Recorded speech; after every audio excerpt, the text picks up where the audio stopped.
Esperanza opened her eyes again, it was almost light, and she heard Mama, Hortensia, and Alfonso talking in the next room. She had slept through dinner and the entire night. She smelled cafe and chorizo. The coffee and sausage made her stomach growl, and she tried to remember when she had last eaten. Isabel was still asleep in the bed next to her, so Esperanza quietly pulled on a long wrinkled skirt and white blouse. She brushed her hair and went into the other room. Good morning, said Mamma. Sit down and eat something. You must be starved. At the table, Hortensia patted her hand. You missed going to the foreman's office last night. We signed the papers to live here. We already have work today. Mamma put a plate of tortillas, eggs, and sausage in front of her.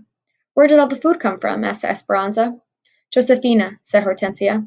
She brought some groceries until we can go to the store this weekend. Esperanza, said Mamma, you and Isabel will be watching the babies while the rest of us work.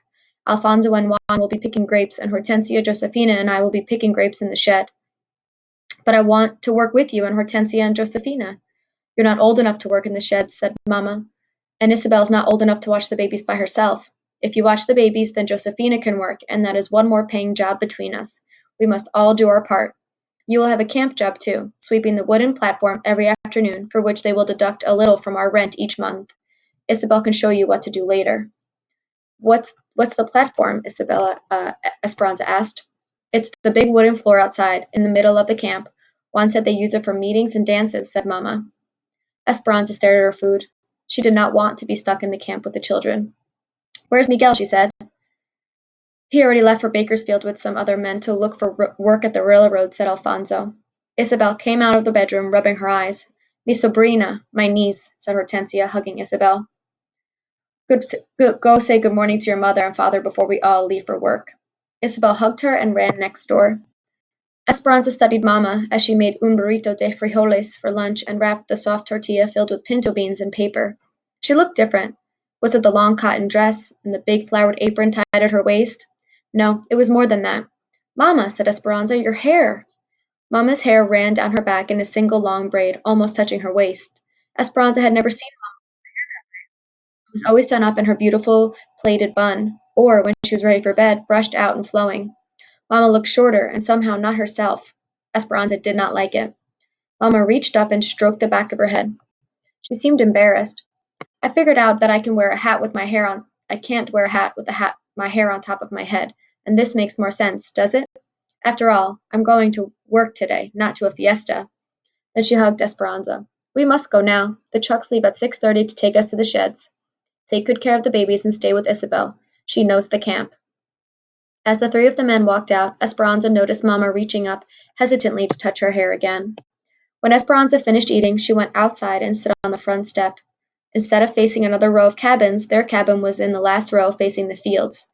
Straight ahead across a dirt road were several chinaberry trees and mulberry trees that provided deep shade over a wooden table. Beyond the row of trees were grape fields, still lush. To the right, across a grassy field, was the main road. A truck piled high with produce drove by, losing a cloud of debris. After it passed, the sharp smell told her they were onions, the dry outer skins being shredded by the wind. Another truck followed. Again the smell bit into her senses. It was still early, so the air was cool, but the sun was bright, and she knew it would be hot soon. The hens pecked and poked around the front steps. They must have been happy to be off the train. Esperanza shooed them out of her way, and she turned and walked next door. The babies were still in their pajamas. Isabel was struggling to feed Lupe her oatmeal while Pepe crawled on the floor. Splotches of his cereal stuck to his cheeks. As soon as he saw Esperanza, he reached up for her. Let's clean them up, said Isabel, and I'll show you the camp. First, Isabel took Esperanza to the platform she was to sweep and showed her where the brooms were stored. Then they walked through the rows of cabins, each with a baby on her hip. As they passed open doors, Esperanza could already smell the beans and onions that someone had started simmering for dinner. Women were dragging big metal wash tubs beneath the shade trees. A group of young boys kicked a ball up and down the dirt road, stirring up dust. A little girl wearing a man's undershirt as a dress ran up to Isabel and took her hand. This is Sylvia. She's my best friend. Next week we will go to school together. Sylvia switched around and grabbed Esperanza's free hand. Esperanza looked down at Sylvia's dirty hands. Sylvia grinned up at her, and Esperanza's first thought was to pull her hand away and wash it as soon as possible.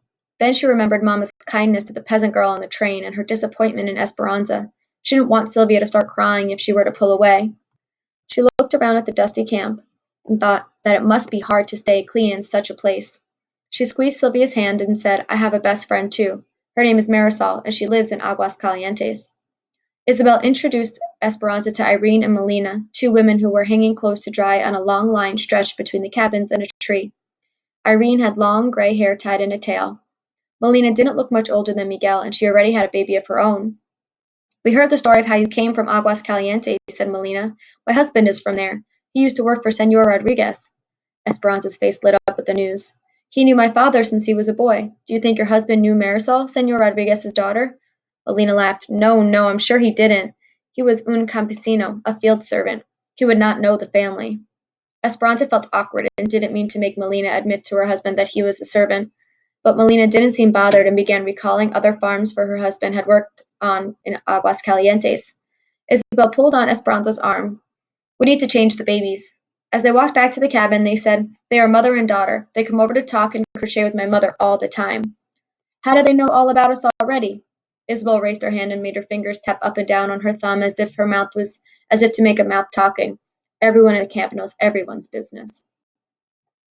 Do you know how to change a diaper? Asked Esperanza when they got back to the cabin. Certainly, said Isabel. I will change them and you can rinse out the diapers. We need to do some laundry too. Esperanza watched as the young girl laid the babies down one at a time, unpinned their diapers, wiped their bottoms clean, and pinned on fresh diapers. Isabel handed Esperanza the smelly bundles and said, Take them to the toilets and dump them, and I'll fill the wash tub. Esperanza held them at arm's length and almost ran to the toilets. Several more onion trucks passed by, their smell accosting her eyes and nose as much as the diapers. By the time she got back, Isabel had already filled two wash tubs with water from an outside pipe and was swirling soap around in one of them. A washboard was propped inside. Esperanza went to the washtub and hesitated, staring into the water. Bits of onion skins floated on the surface of the soapy water. She held a corner of one of the diapers, lightly dipping it in and out of the water, her hand never getting wet. After a few seconds, she gingerly lifted the diaper from the water. Now what? She said. Esperanza, you must scrub them like this. Isabel walked over, took the diapers, and plunged them into the water up to her elbows. The water quickly became murky. She rubbed the diapers with soap, vigorously scrubbed them back and forth on the washboard, and wrung them out. Then she transferred them to the next tub, rinsing and wringing again. Isabel shook out the clean diapers and hung them on the line stretched between the chinaberry and mulberry trees. Then she started on the clothes. Esperanza was amazed. She had never washed anything in her life, and Isabel, who was only 8 years old, made it look so easy. Puzzled, Isabel looked at Esperanza. Don't you know how to wash clothes? Well, Hortensia took everything out to the laundry quarters, and the servants, they always. She looked at Isabel and shook her head. No. Isabel's eyes got bigger, and she looked worried. Esperanza, when I go to school next week, you will be here alone with the babies, and you will have to do the laundry.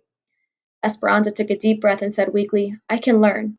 And later today you must sweep the platform. You do know how to sweep?